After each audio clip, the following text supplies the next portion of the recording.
ओम गुरुवे नमः। ओम ज्ञान लक्ष्मी नमः। ओम वासुदेवाय नमः। Good morning friends, welcome to this update video. Today is 21st of July. आपका बहुत बहुत स्वागत है हमारे इस प्रोग्राम, इस चैनल में अनलॉक मार्केट सीक्रेट्स। मेरा नाम प्रवीण अग्रवाल है और मैं स्टॉक मार्केट में काफ़ी सालों से काम करता हूँ। मेरे को कम से कम मैं 1989 से मेरा इस काम के अंदर एक्टिव पार्टिसिपेशन रहा है और उसी कारण से मुझे इस बाज़ार के काम करने की तरीके की उसकी सूझबूझ है और वही मैं आपके साथ शेयर करने का प्रयास करता हूँ, जिससे मेरे साथ जुड़े हुए जो मेरे मित्र हैं उनके ट्रेडिंग के अंदर में एक एक्स्ट्रा एज आ सके, उनकी ट्रेडिंग की जो जर्नी है वो बेहतर हो सके। तो दोस्तों, जैसा कि हम लोग बात करके गए थे, ये हमारा इस वीक का जो मंडे का हमारा जो वीडियो था, हमने डिस्कशन किया था, हमने आपसे शेयर किया था कि आप 16,600 की तैयारी कर लीजिए। वो हम इस वीक में हम ज़रूर आ जाएंगे और हम लोग कल ऑलमोस्ट 16,600 तक आ गए। फिर हमने ये बात की थी एक बार वहाँ पहुँच जाएंगे तब हम रिव्यू करेंगे। यही कारण है दोस्तों, हम हफ्ते में 2 बार मिलते हैं। तो अब 16,600 आ गया है, अब क्या? तो अब दोस्तों कुछ बातें आपको मैं वापस से याद दिला दूँ। हम जो ये हमारी जो एक स्टोरी चल रही है, जो स्क्रिप्ट हमने तैयार कर रखी है, यहाँ से ऊपर की जो जर्नी चल रही है हमारी, जो जुलाई फर्स्ट वीक में स्टार्ट हुई है, इसमें हमने आपसे बात किया कि यहाँ पे ये जो करेक्शन आया है इसका हमको वी शेप रिकवरी नहीं मिलना है, इसको धीरे धीरे इसको ऊपर जाना है और इसको अपने प्रीवियस हाई यानी 18,600 के आसपास इसको 2 से 3 महीने में तय करना है। लगभग दीपावली इस साल की जो है वहाँ तक ये अपना काम करेगा, ऐसा देख के लग रहा है। 16,600 18,600 में से 2,000 पॉइंट का डिफरेंस है। आपने देखा एक हफ्ते के अंदर में ही हमने 1,000 से ज़्यादा पॉइंट की चाल देख ली है। तो बाकी 2,000 पॉइंट को हमको तय करना है 2 महीने में। तो ये हमारे को धीरे धीरे ऊपर चलेगा। हम एक लेवल पर आएंगे, एक पड़ाव पर आएंगे और वहाँ हमको खड़े होना है। हमने आपसे जब हम 15,800 के आसपास आए थे तब हमने आपसे कहा था कि यहाँ पर ये आता है, इसको यहाँ खड़े रहना चाहिए, शार्पली गिरना नहीं चाहिए। नेक्स्ट हमारा लेवल हुआ था 15,450 के आसपास का, 400 का, लेकिन ये 350 400 की जगह 250 से नीचे आ गया था। उस समय भी हमने आपसे कहा था कि उस लेवल पे जाके 2-5 दिन खड़े हो जाए, लेकिन नीचे नहीं गिरना चाहिए। जब तक ऐसा करता है तब तक हमारे को कॉन्फिडेंस रहेगा कि हमारा नीचे जो है लो लग चुका है और इसको नीचे नहीं आना है। और हमने देखा पिछला जो चाल था 16,250 का, वहाँ से ये नीचे इंस्टेंटली आ गया था, वहाँ पे इसने स्टे नहीं किया था। तो वो एक हमारे लिए दिक्कत की बात थी। उसके बावजूद भी हमने आपसे शेयर किया था कि 16,600 हम आएंगे, तो हम आ गए हैं।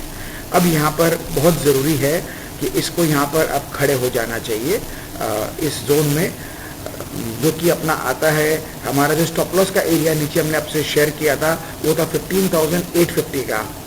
अब वो हमारा स्टॉप लॉस हमारा ऊपर चढ़ चुका है और वो हमारा आ गया 16,150।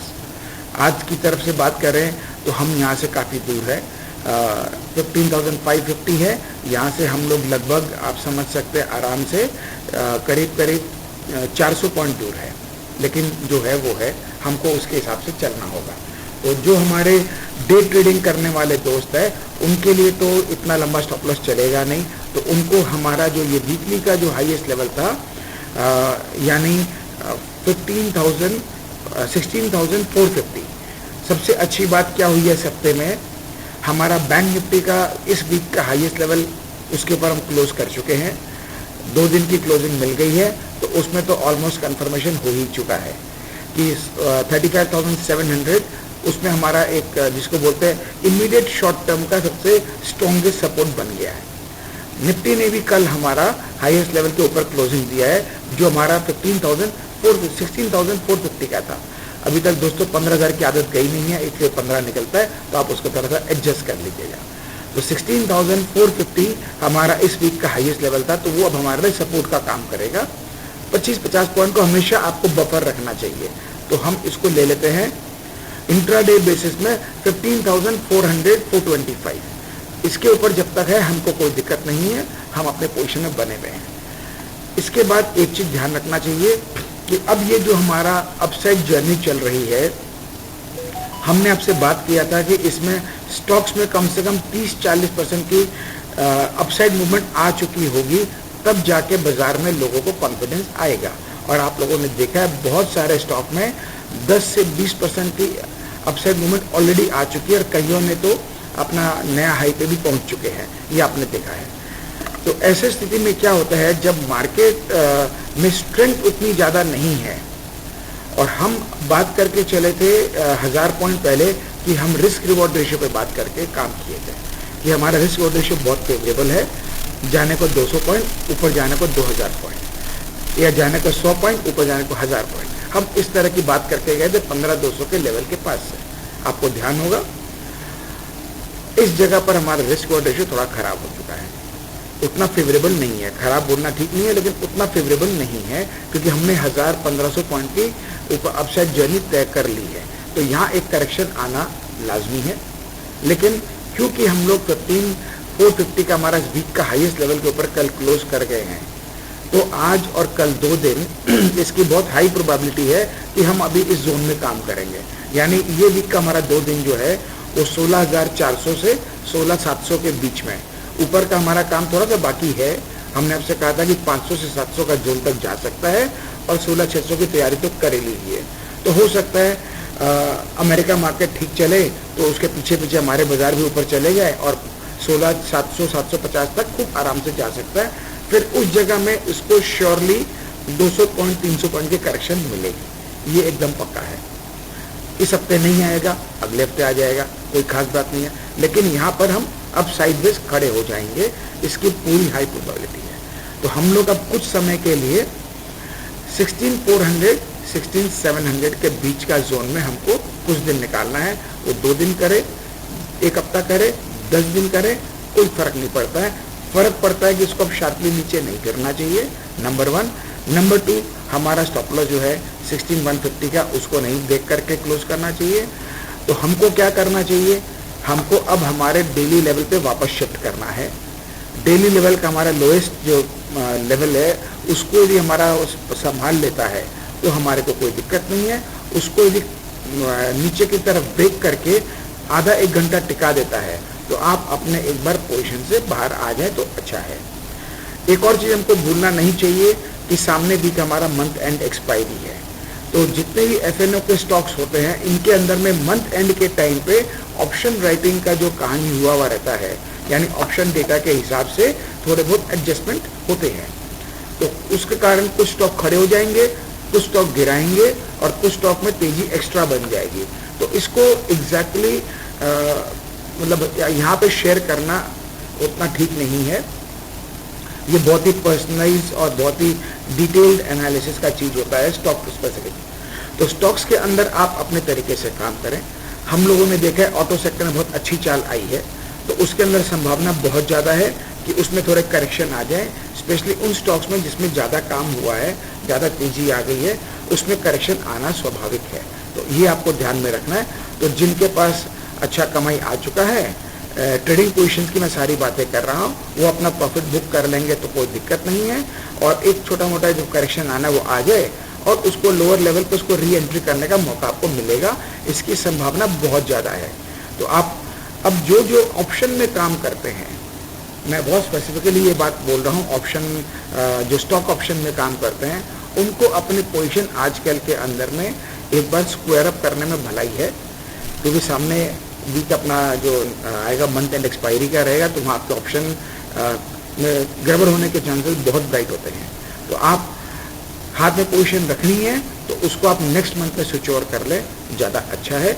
ये एक स्ट्रैटेजी हो सकता है। जो फ्यूचर्स में काम करते हैं वो अपना खुद चेक कर ले। मैंने आपसे जैसे ऑटो सेक्टर के बारे में बात कर ही दिया है, उसके अंदर अच्छी करेक्शन आ चुकी है, तो आप करेक्शन में अच्छी तेज़ी आ चुकी है, तो उसमें करेक्शन की संभावना है, उसमें आप प्रॉफिट बुक कर सकते हैं, इंतज़ार कर सकते हैं और उसके बाद री एंट्री अगले मंथ का ले सकते हैं। हमने बात कर रखी कि अगला महीना हमारा बहुत अच्छा जाने वाला है, तो ये सारी बातें तब होगी जब हमने जो बात की है निफ्टी के चाल के बारे में। तो हमको अब बहुत क्लोजली वॉच करना है निफ्टी का मूवमेंट को, कि निफ्टी का बिहेवियर क्या है, वो यहाँ स्टे कर रहा है या वो नीचे गिरा रहा है। यदि नीचे गिरा रहा है तो हम कॉशन मोड में हैं और रहेंगे, क्योंकि ग्राउंड लेवल पे तो सब कुछ ठीक नहीं हुआ है अभी तक, इसको हमको नहीं भूलना चाहिए। हम लोग रिस्क रिवॉर्ड रेशियो पे हम लोग काम कर रहे हैं, तो रिस्क रिवॉर्ड रेशियो को ध्यान में रखते हुए हमको इस समय करेक्शन एक्सपेक्ट करना चाहिए। बहुत ज़्यादा नहीं आएगा, 200 पॉइंट के आसपास का इस हफ्ते का समझ सकते हैं, और इससे ज़्यादा कुछ करना होगा तो नेक्स्ट वीक में आएगा। लेकिन कुछ भी हो 16,200 16,150 ये हमारा एकदम स्ट्रॉन्ग स्टॉप लॉस हमको मान के चलना है। और ऊपर 16,700 आता है, आज आता है या कल आता है, तो आपको प्रॉफिट बुकिंग ज़रूर करनी चाहिए।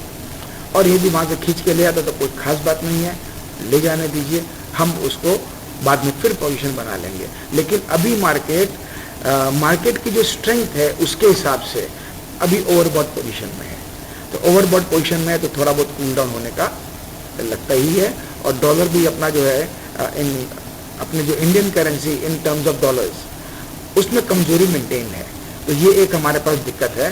क्रूड का तो कोई खास बात नहीं है, हमने आपसे शेयर किया था, वो अपना नीचे की यात्रा शुरू कर चुका है। अब $10 गिरता है, $6 बढ़ता है, फिर $8 गिरता है, $5 बढ़ता है, ये इसमें सिलसिला शुरू हो गया। तो अपना उसको लेके कोई बहुत खतरा हमको नहीं है, जब तक हमारा क्रूड हमारा 110 के नीचे, तब तक हमें कोई प्रॉब्लम नहीं है। लेकिन इंडियन करेंसी कमजोरी अभी भी दिखा रहा है, कारण क्या है क्या नहीं है वो मैं नहीं जानता, लेकिन चार्ट्स में डॉलर में स्ट्रेंथ है in comparison to Indian currency for the time भी, तो ये हमारे पर एक रीजन बना रहेगा। मेटल इंडेक्स जो है उसमें मुझे नहीं लगता कि कोई विशेष करेक्शन आनी चाहिए, क्योंकि उसमें चाल भी अभी कोई खास बनी नहीं है, तो स्टार्ट ही हुई है। तो इस दौरान में हम देख सकते हैं कि मेटल इंडेक्स ऊपर चल सकता है। अभी निफ्टी के अंदर में आप बोल सकते हैं इंडेक्स मैनेजमेंट वाला काम होगा, यदि इसको साइडवेज खड़ा करना है, यानी कुछ हैवी वेट स्टॉक चलेंगे, कुछ हैवी वेट स्टॉक गिरेंगे, जिनमें चाल आ गई है वो थोड़ा करेक्शन कर लेंगे, जिनमें नहीं आई है वो बढ़ेंगे। स्टॉक स्पेसिफिक बात मैं नहीं करूंगा, नहीं तो फिर गड़बड़ हो जाएगा, ये सही जगह नहीं है बात करने का, तो आप अपना चेक कर लें, जिनमें जैसा चाल है उसके हिसाब से आपको देखना है। रेफरेंस के लिए बता दूं, सिर्फ रेफरेंस के लिए, जैसे रिलायंस है, रिलायंस में चाल नहीं बनी है पिछले 1 महीने में, तो उसमें गिरने की गुंजाइश नहीं है, वो हो सकता है ऊपर की तरफ ले जाए, और बाकी जिनमें बनी है वो थोड़ा नीचे गिरा दे। चाहे एफएमसीजी के हैवी वेट स्टॉक्स हैं, चाहे आपके ऑटो के हैवी वेट स्टॉक्स हैं, वो चाहे बैंकिंग के कुछ हैवी वेट स्टॉक्स हैं, वो अपने उसमें एडजस्टमेंट कर सकते हैं। इसके अलावा निफ्टी जूनियर जो कि हमारा निफ्टी 50 का भी हिस्सा है, तो निफ्टी उसके कुछ स्टॉक्स जो है उसमें करेक्शन अभी आने की संभावना पूरी है, क्योंकि निफ्टी जूनियर जो हमारा है उसमें अच्छी चाल हमको देखने को मिला है।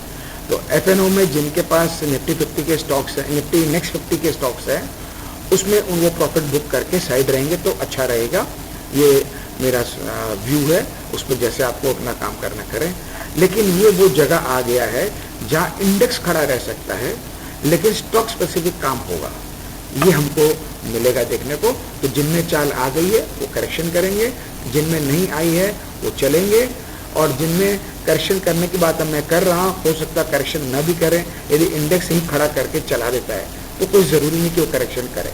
तो ये छोटा मोटा आपको रिस्क रहेगा, risk of loss of profit का, लेकिन प्रॉफिट बुक करना अच्छी बात है, वो कर लेना चाहिए। तो ये मेरा सुझाव है ट्रेडर्स के लिए, तो इसको ध्यान में रख के आप काम करें, तो मुझे लगता है आपको कहीं कोई दिक्कत नहीं आएगी। जैसे मैंने आपसे कहा है, खतरा तो अभी तक टला नहीं है, तो कभी भी कोई भी खतरा की खबर आती है तो इसलिए हमको सावधान तो रहना ही है। इसलिए हमको जब भी अच्छी चाल मिलती है 800,000 पॉइंट का निफ्टी में, तो हमको प्रॉफिट बुक करना बनता है, वो हमें करना चाहिए। अभी जैसे आईटी सेक्टर की बात करूं, काफ़ी गिर चुका है, लेकिन उसका नीचे का काम बाकी, मैंने आपसे पहले वीडियो में भी शेयर किया। मैंने आपसे कहा था कि नस्डैक यहाँ से मंडे से चल देता ऊपर में, तो वो भी यहीं से चलना शुरू कर देंगे। तो हमने देखा आईटी सेक्टर में चाल शुरू हो गई है, तो ये बात ठीक है, लेकिन उसका नीचे का काम तो बाकी है। तो हो सकता है आईटी सेक्टर भी कुछ करेक्शन दे दे, जो उनके हैवी वेट्स हैं वो दे दे, कोई बड़ी बात नहीं है। मिड कैप आईटी स्टॉक शायद न दे, लेकिन आईटी इंडेक्स के अंदर जो स्टॉक्स है उसके अंदर जो बड़े हैवी वेट है वो शायद करेक्शन, यदि बाकी उनकी जो रह गई वो कर दे, इसकी संभावना भी है। क्योंकि निफ्टी को जब बैलेंसिंग आना तो किसी को तो नीचे आना होगा, तो ये इस तरह से काम होने की संभावना है। आप सबका जो जो अपना अपना इंडिविजुअल पोजीशन है उसको ध्यान में रखते हुए, अपनी इंडिविजुअल रिस्क टेकिंग कैपेसिटी है उसको ध्यान में रखते हुए आपको अपने ट्रेड की पोजीशंस को काम करना है। इस समय हम भले एग्रेसिव काम कर रहे हैं, लेकिन थोड़ा सा जिनमें करेक्शन की हम एक्सपेक्टेशन की बातें अभी करके गए हैं, उनमें आपको अपने पोजीशन की साइजिंग को कम कर लेने में भलाई है। पूरा आउट होने की ज़रूरत नहीं है, लेकिन 80% स्टॉक्स का प्रॉफिट बुक कर सकते हैं, अच्छा बात है। बेस मेटल जैसा मैंने आपसे कहा था, उसमें कोई चिंता की बात नहीं है। उस 2-1% के लिए मुझे लगता नहीं उसको छोड़ने में कोई सार है। उनमें कोई भी एक खबर लग सकती है, क्योंकि आपको मैं चार्ट पर ले जाकर दिखाऊंगा कि मेटल के जो बाकी हमारे कमोडिटीज़ हैं वो कैसा काम कर रहे हैं, तो उसको ध्यान में रखते कभी भी कोई भी अच्छी खबर लग सकती है जिसमें उन सब में अच्छी तेज़ी मिल जाए। तो इसलिए बेस मेटल से अलग रहने का कोई विशेष हमको नज़र नहीं आता है फ़ायदा जो है। तो अब हम पहले देख लेते हैं, ये हमारा निफ्टी है, थोड़ा सा चार्ट पे भी डिस्कशन कर लेते हैं। निफ्टी का हमारा जो ये लेवल था, इस चाल का पूरा 100% इसने क्रॉस कर लिया है। और कल हमने एक रेड कैंडल देखी है, देखने में रेड कैंडल ज़रूर है, लेकिन प्रीवियस डेट से ऊपर की क्लोजिंग है, तो ये अभी तक बुलिश साइन में ही है। लेकिन क्योंकि ये एक चाल ऊपर ले चुका है, तो इसमें यहाँ पर अटकना या थोड़ा करेक्शन करने की संभावना है। और हम इस चाल से बात करें तो ये 62% तक जो उसको जाना था, ये मोटा मोटी चला गया है, तो थोड़ा बहुत बाकी है, वो भी कर लेगा। तो ये हमारा है निफ्टी जूनियर का, मैं आपको दिखाया था। तो इसमें इसकी संभावना ज़्यादा है कि इसमें थोड़ा 5-1% का करेक्शन बन सकता है। तो ये हमारा आ गया। इसके बाद में ये इंडिया विक्स का हमारा ये वोलेटिलिटी इंडेक्स है, इसके अंदर भी देखिए लोएस्ट लेवल पर आ चुका है। तो हो सकता है थोड़ा बहुत इसमें कुछ बाउंस बैक मिल जाए, तो वो 200 पॉइंट का करेक्शन देना का, तो भी थोड़ा अपना ऊपर नीचे काम कर लेगा। ये हमारा निफ्टी का चार्ट है। निफ्टी के अंदर भी आप देखिए, ये अपना हमने जो लाइन बना रखी थी रेड वाली, यहाँ तक ये पहुँच गया है। तो ये हमारा 16,600 का काम ऑलमोस्ट अचीव हो गया है। अब हमारा ऊपर का ये 2 जगह बाकी है, 16,700, 16,760। यहाँ तक जाना चाहे तो जा सकता है, नहीं जाना चाहे इसकी मर्जी है। ये आपको सबको गैप दिखाई दे रहा है, गैप फिलिंग इस बार करेगा कोई ज़रूरी नहीं है। हो सकता है ये अगले बार जब ये ऊपर जाएगा तो वहाँ से कुछ करने के लिए आए, इस बार करे कोई ज़रूरी नहीं है। इसलिए 2 दिन इसका हमको ज़्यादा बोझ लेना नहीं चाहिए, क्योंकि हमारा निफ्टी इस वीक का हाई लेवल के ऊपर क्लोज हो चुका है। तो ये एक जोन हमारे पास है, और ये हमारा नीचे 16,150 का स्टॉप लॉस का हमने जो लाइन बना हुआ है, ये बना हुआ है। तो इसको ध्यान में रखते हुए करना है। अभी थोड़ा सा ओवरबॉट पोजीशन में है, इसलिए छोटा मोटा करेक्शन आएगा तो ये कूल डाउन कर जाएगा। थोड़ा दिन साइड बेस खड़ा करेगा तो थोड़ा सा और कूल डाउन कर जाएगा। ये हमारा निफ्टी बैंक है। इसका भी देखिए, जो इसकी चाल थी, ये पूरा का पूरा चाल को मेकअप कर चुका है। अच्छा स्ट्रेंथ दिखाया बैंक निफ्टी ने भी। तो अब हमारा बैंक निफ्टी का जो ये 35,700, ये हमारा स्ट्रॉन्ग सपोर्ट का काम करेगा। और फाइनल हमारा 35,400 या 35,300 कर लेते हैं उसको हम। ये हमारा फाइनल नीचे का, यहाँ पर हम देख रहे हैं ना कि जो 35,275, ये हमारा फाइनल स्टॉप लॉस पकड़ दीजिए। इसको अपना फाइनल स्टॉप लॉस बना लेते हैं। इंट्राडे के हिसाब से 35,700 हो गया, और थोड़ा लंबी पोजीशन के हिसाब से 35,275 हो गया। इसको स्टॉप लॉस बना करके आप अपना देख सकते हैं, आराम से अपने पोजीशंस को एडजस्ट कर सकते हैं। ये हमारा अमेरिका का विक्स है, ये भी देखिए कहीं कोई दिक्कत नहीं है, आराम से कूल डाउन कर रहा है। तो ये बाजार में स्ट्रेंथ है। तो अमेरिकन मार्केट हो सकता है चले, हमारे मार्केट साइडवेज खड़े हो जाए, ये संभावना है, लेकिन अमेरिकन मार्केट चले, इसकी संभावना पूरी है। ये हमारा डॉलर इंडेक्स है। हमने आपसे ये बात किया था कि ये अपना एक टॉपिंग आउट का साइन दिखा रहा है, उसके बाद हमने अच्छी खासी करेक्शन देखी है। तो छोटा मोटा बाउंस बैक आता रहेगा, लेकिन अब इसके प्रीवियस हाई के पास जाना उतना आसान नहीं है, पहली बात ये। दूसरा, इसके नीचे की यात्रा शुरुआत हो गई है। यहाँ थोड़ा RSI में भी इंडिकेशन आना शुरू हो गया। तो अब यहाँ से ज़्यादा ऊपर नहीं जाए तो अच्छा है, मतलब 108 तक नहीं जाए तो अच्छा है। क्लोजिंग बेसिस पे बात कर रहा हूँ। तब तक ये नीचे की तरफ ही अपना काम करेगा, और ये धीरे धीरे अपने आप को घसीटते हुए 105, 103, 101 यहाँ तक ले आएगा आने वाले समय में। इंडियन करेंसी में वीकनेस है, बरकरार है। डॉलर इंडियन करेंसी के कंपैरिजन में स्ट्रेंथ दिखा रहा है। बहुत सारे ऑप्शन राइटर्स लोग बैठे हुए हैं ट्रैप होकर के। उस चक्कर में ये हो सकता है खींच रहा हो कि बहुत हाई वॉल्यूम का उनका सौदा बना हुआ है। जैसा हम लोगों ने कोविड के टाइम पे देखा था, क्रूड के अंदर में बहुत ज़बरदस्त जो है लोगों ने माल को शॉर्ट सेलिंग कर रखा था। तो ऐसा नौबत आ गया था, क्रूड हमारा बोलते हैं ना, क्रूड भी ले लो और पैसे भी ले लो, तो माइनस में चला गया था, जो कभी पॉसिबल नहीं होता, फिर भी हो गया था। तो ये ऑप्शन राइटिंग वगैरह जो लोग करते हैं, उनका ये एक्सपायरी के आसपास में ये सब चक्कर चलता है। तो ये उस चक्करों में ज़्यादा मेरे को लगता है अटका रखा है, लेकिन जो है सामने है, तो ये हमारे लिए इस समय तो खतरा है। आप देखिए पिछले 5-7 दिन से ऊपर जाने का कोशिश कर रहा है, लेकिन बार बार नीचे ले आता है, परंतु नीचे का भी लेवल नहीं तोड़ रहा है, एक रेंज में अटका दिया है। ये सारे चक्कर ये ऑप्शन राइटिंग वाले जो ट्रैप्ड है उनके चक्कर में, जब तक उनकी पोजीशन नहीं कटेगी तब तक ये नीचे गिरने का थोड़ा सा ड्रामेबाजी कर सकता है, लेकिन उसका इम्पैक्ट तो हमारे मार्केट पे पड़ता है। तो हमारे मार्केट में इन चक्रों में साइडवेज होकर अपना जो ओवरबॉट हो गया वो करेक्शन निपटा लेंगे। ये हमारा है क्रूड अपने जो बात हुई थी नीचे जा रहा है, ऊपर थोड़ा बढ़ेगा फिर गिरेगा, फिर बढ़ेगा तब गिरेगा, लेकिन जब तक ये 8,200 के नीचे है तब तक हमें कोई खतरा नहीं है। 8,200 के ऊपर है तो फिर वापस इसमें एक तेजी दिखाई देने लग जाएगी। फिलहाल ठीक लग रहा है, तो कहीं कोई दिक्कत नहीं है। कॉपर, ये बहुत इंटरेस्टिंग इसका चार्ट बना है, ठीक 62% के रिट्रेसमेंट करके उस बेस पे बहुत बढ़िया से इसने हैमर बना के फॉलो अप दे दिया है। तो इसकी बहुत हाई प्रोबेबिलिटी है कि अब कॉपर यहाँ से आने वाले समय में अच्छी चाल ऊपर की दिखा देगा। अभी 3.28 है तो कम से कम 3.28 से ये 3.75 3.8 $4 तक यहाँ तक जाने का, ये $4 तक जाने का रखता है। यानी हम ये देखें तो 25% का अपसाइड मूवमेंट साफ दिखाई दे रहा है। खबर क्या लगेगी नहीं लगेगी अपने को नहीं पता, लेकिन इसमें संभावना बहुत ज़्यादा है। तो ये यदि चलेंगे तो साथ में पीछे पीछे हमारे मेटल के हमारे स्टॉक्स में भी अच्छी चाल हमको देखने को मिल जाएगी। अब एक बार हम देख लेते हैं हमारे लेवल्स को आज के, फिर हम इसको समअप करते हैं। आज का हमारा हाईएस्ट लेवल 16,610 है। रेंज बहुत छोटा है क्योंकि कल हमारा गैप अप बहुत ज़्यादा खुला था और छोटे रेंज में हम काम किए थे, तो इस कारण से रेंज हमारा छोटा निकला है। नीचे 16,430 है तो 430 हमारा 450 हमारा वीक का हाईएस्ट लेवल था। तो जब तक 430 के ऊपर है हमें कोई दिक्कत नहीं है, आराम से आप अपनी पोजीशन को बना सकते हैं। लेकिन 16,600 में हमको बुक भी करना चाहिए प्रॉफिट फॉर श्योर। अब 16,610 के ऊपर आधा एक घंटा टिक जाए तो ये संभावना पूरी है कि हम जो बात करते हैं 16,700 के, हम वहाँ तक पहुँच जाएंगे। मंथ का लेवल देखिए 16,675 ये है, तो ये जगह तक जाने का जगह पूरा है। हमने 700 राउंड अप कर दिया है, जा सकता है, टिकना शायद नहीं तो आसान इतना नहीं होगा, तो लेकिन वहाँ तक का जगह तो है। तो इस चीज़ को देखते हुए आप अपना काम कर सकते हैं। आपको बेस मिल गया है 16,430 का, इसको ध्यान में रख के आप अपना पोजीशन को काम कर रहे हैं। ये इस वीक के लिए।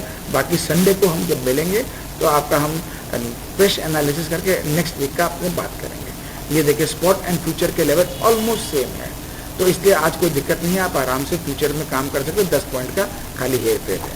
ये हमारा बैंक निफ्टी है, 35,700 के ऊपर हम ट्रेड कर रहे हैं, 2 दिन हो गया। आज का हमारा लो भी 35,690 है, तो ये दोनों बहुत अच्छा मैच कर रहा है, तो हमें कोई दिक्कत नहीं है। तो नीचे आता है तो बाई करना है, छोटा सा स्टॉप लॉस बन जाएगा। लेकिन यदि हमको 650 के नीचे टिकता दिखता है आधा एक घंटा, तो एकदम पोजीशन एग्जिट करना है। ऊपर 36,255 में रेजिस्टेंस मिलने की संभावना है, क्योंकि हमारा मंथली लेवल भी देखिए बैंक निफ्टी का 36,900 का है। तो इस महीने में अब यहाँ से हम रेंज बाउंड हो जाएंगे, बहुत हाई प्रोबेबिलिटी है। वीकली लेवल क्रॉस हो गया तो हमको एक नेक्स्ट 2 दिन का आराम मिल गया, लेकिन मंथली के हम हाईएस्ट लेवल पे आ चुके हैं, तो इसको जल्दी से क्रॉस करना इजी नहीं है। तो अब ऊपर का काम जो है ना वो अगले महीने के लिए छोड़ देंगे। हम 36,000 के ऊपर हैं, तो 35,500 36,500 ये जोन को पकड़ लीजिए, इसमें हमको आने वाले 2 दिन को निकालना है। एक बार हम निफ्टी को भी चेक कर लेते हैं। निफ्टी का हालांकि ऊपर का टारगेट बहुत दूर है, तो अब वहाँ तक ये पहुँच नहीं पाएगा, इसमें इतने समय नहीं रह गए हैं। लिया जाता है, बहुत अच्छी बात है, हम कौन होते हैं बोलने वाले, लेकिन फिर भी हमको कुछ तो समझना पड़ेगा। जब लेवल पे काम करते हैं तो लेवल को रिस्पेक्ट करके चलना होगा।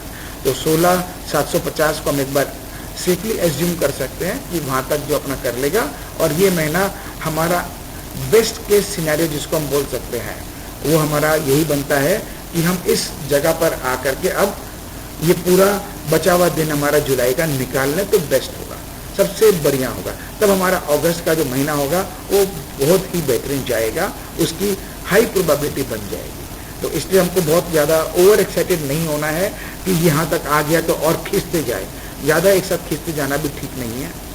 हर चीज़ का एक माहौल होता है, एक टाइमिंग होती है, एक सिनेरियो होता है, सिचुएशन होता है। तो आज जिन परिस्थितियों में हम हैं उस परिस्थिति के हिसाब से बाजार अभी तक बहुत बेहतरीन काम कर रहा है, और हम जिस पे एक सोच लेके चल रहे हैं, मार्केट हमको उस सोच को अभी तक टचवुड उसमें मोहर लगाते हुए चल रही है। तो जब ऐसा चल रहा है तो हमको थोड़ा सा रियलिस्टिक अप्रोच लेके चलना है, रिस्क रिवॉर्ड रेशियो को ध्यान में रख के काम करना है। यहाँ पे रिस्क रिवॉर्ड रेशियो थोड़ा सा फेवरेबल नहीं है, तो इसीलिए थोड़ा कूल डाउन करेगा तो हम फिर से अपने आप को एंट्री पोजीशन ऐड कर लेंगे। तो यहाँ बुक करना है तो sell on rise buy on dips, ये हमारा स्ट्रैटेजी रहेगा इस पूरे रिमेनिंग डेज के लिए। ठीक है दोस्तों, तो आपका ट्रेडिंग की ये जर्नी बहुत शुभ हो, और ये बचा हुआ 2 दिन आप अपने तरीके से, जैसा मैंने आपको एक अपना व्यू शेयर किया है, अपनी पोजीशंस को आप वैसे एडजस्ट करके काम करते हैं। ठीक है दोस्तों, थैंक यू।